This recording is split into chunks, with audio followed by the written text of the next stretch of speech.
then when we go into the concentration, the focus, and the discipline of the mind, it translates on our mat into, can we stay focused on the breath? And once we stay focused on the breath, we go down into the seventh step, which is now it becomes a flowing meditation in the vinyasa. Because then nothing else is mattering except your movement and the connection with the breath. Yeah? And when you get to that point, when you can get to the point where everything flows, then you're in bliss. That's how it goes on your mat. Right? Make sense? Yes. Okay, that's on your mat. Now let me take it into your life. Okay? When you take a look at your life, there are certain attitudes that you've got to take in your life, and those are the yamas, how you behave toward others, the niyamas, and how you behave toward yourself. Learning about yourself so that you can be a better communicator, because now in real life your asana is your communication, right? And do you communicate well with people, or is the conversation all about you? So, and then breath control, pulling back into your body, pulling back in communication. God gave us 2 ears. We're supposed to listen twice as much as we talk. Right? There's the control. Now, pratyahara, non-attachment.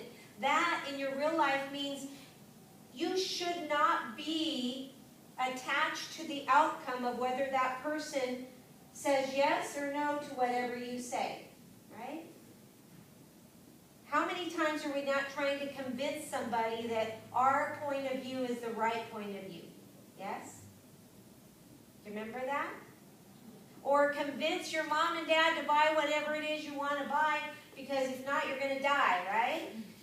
If you don't have what it is, if you don't have the newest iPad, if you don't have the newest iPad, you're going to die, right?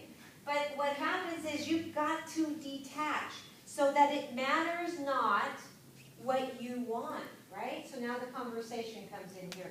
There it goes. Now we're in the 5th step, pratyahara. Dharana comes in. How is our concentration and our focus when we're communicating with everybody? Have you ever talked to somebody and they look away? And then they look glass-eyed and you know that they're not listening to you? And it's like, well, that makes me feel real good, right? One of 2 things happens. Either that makes you feel real good, or you get really pissed off and say, well, I'm not going to talk to you anymore, right? So the concentration, to be totally, fully aware and present. Because in conversation, in communication, there are 2 types of listeners. Those that really listen, and those that are just waiting for me to stop talking so that they can say something. What kind of listener are you? So that's a lot of self-reflection. And then the meditation. Envisioning yourself in this communication and watching yourself, honor the other person. And when you've got that communication going, there's that flow going, everything fits real perfectly, and all of a sudden the communication is there and you're in bliss. Because both of you have walked away, right? So how we behave on our mat is very, very much transferable into our life. Does that make sense? So that's why we do what we do in yoga. Does that make sense? Because we come out of yoga a better person. Hopefully. There are rare cases, right? But we come out a better person for ourselves. We learn more about ourselves, right? Make sense? Yeah. Okay. So what I want you to do is I want you to think about and write on your homework today.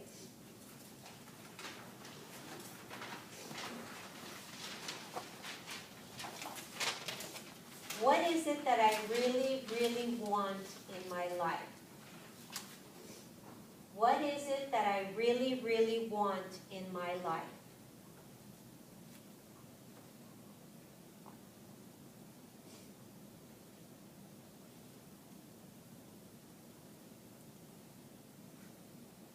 And then, what energy do I need to become to get that? What energy do I need to become to get that?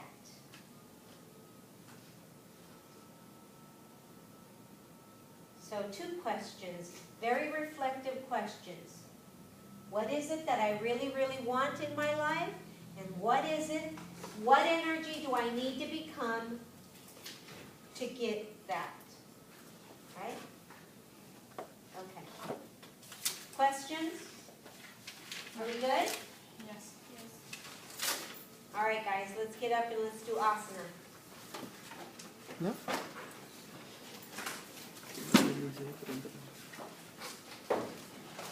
Wait, yeah? Yeah.